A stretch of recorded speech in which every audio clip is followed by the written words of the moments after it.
Abi aracım transporter. Aracımı gaza bastığın zaman şırr diye ses geliyor sol taraftan. Neyden yapar? Sorunları nelerdir? Arıza belirtileri nelerdir? Ve çözüm yolu nedir diye soran müşterimizin cevabını şu şekilde veriyoruz. Size de göstermek isterim. Sizin de başınıza gelebilir çünkü böyle bir durum. Sesi duyuyorsunuz belki.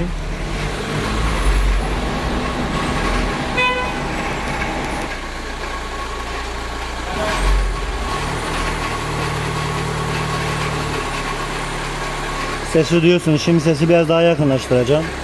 Yaklaştır.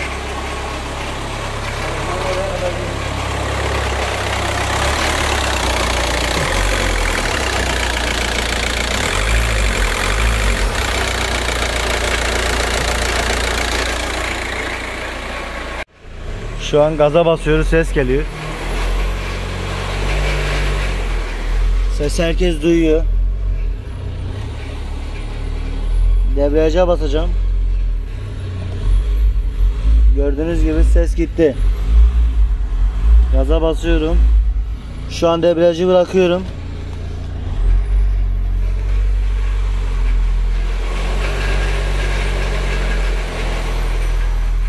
Bu ses.